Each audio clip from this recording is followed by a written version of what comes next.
आपण माने जानिछंती कि बुढ़ाबलंग नदी कोठु सृष्टि हेकी कोठी जाइकी मिसिछि जदि जानि नाहांती तो ए वीडियोटी खास आपणकर पई। तो हाय सांग माने मु होछि शिबू। तो आज आमे जानिबा बुढ़ाबलंग नदी कोठु बाहरिकी कोठी जाइकी मिसिछि। आपण जदि फर्स्ट टाइम मो यूट्यूब चैनल ले वीडियो देखुछंती तो चैनल को जाइकी सब्सक्राइब कर दियंतु।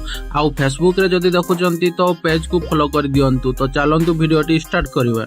एही नदीटी सृष्टि हेछि ओडिशार मयूरभंज जिल्ला सिमलीपाल नेशनल पार्क रु। आ सेही जगार ना होछि बरहेपानी वाटरफॉल। बरहेपानी होछि आम एक पर्यटक स्थल जोठी हजार हजार लोक आसंती बुलिबा पई। एठारे प्राय 55 प्रजातिर प्राणी बास करंती। आउ एठु सृष्टि हेछि हमर बुढ़ाबलंग नदी। नदीटी पहाड़रू ओह्लाइबा परे एहा प्रथमे बांग्रिपोसी करंजियापाल ग्राम आडकू उत्तर दिगकू प्रभावित हुए। एहा परे रेल धारणा कड़े कड़े झिंक पहाड़ी ग्राम पर्यंत गति करी दक्षिण दिगकू निजर गतिपथ बदलाई थाए। एहा परे नदीटी मयूरभंज जिल्लार बारिपदा सहर देइकी बालेश्वर जिल्लारे प्रवेश करे। शेषरे बालेश्वर सहर अतिक्रम करी चांदीपुर निकटस्थ बलरामगढ़ ठारे एहा बंगोपसागर रे आत्मगोपन करिछि। आउ बुढ़ाबलंग नदीर जल साधारण को समृद्ध करुवा मुख्य सहयोगी नदी गुड़िक है पाळपला जोटा होछि सिमलीपाल पहाड़रू बाहरी थिबा एक पर्वतक स्रोत। तापरे होछि हमर कतरा नदी जोटा हमर जिंक पहाड़ी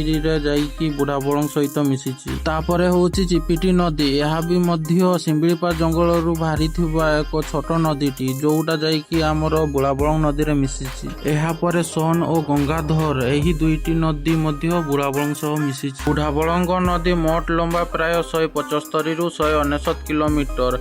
एहा संपूर्ण भावे ओडिशा भितर रे ही प्रभावित होइथिबा एक स्थानीय नदी। बुढ़ाबलंग नदी मौसमी ऋतु रे अत्याधिक वर्षा जोगु एथिरे प्रबल बन्या आसी थाए। मयूरभंज एवं बालेश्वर जिल्ला रे हजार हजार हेक्टर चाष जमी एही नदीर जल उपरे ही निर्भर करे। आपनको ए भिडियोटी केमिति लागिला जदि भलो लागिला जदि कमेंट माध्यम रे जणैबे। आउ एमिति नुआ नुआ वीडियो देखिबा पई मो चैनल को सब्सक्राइब करिकि रखंतु। तो रहिली जय जगन्नाथ।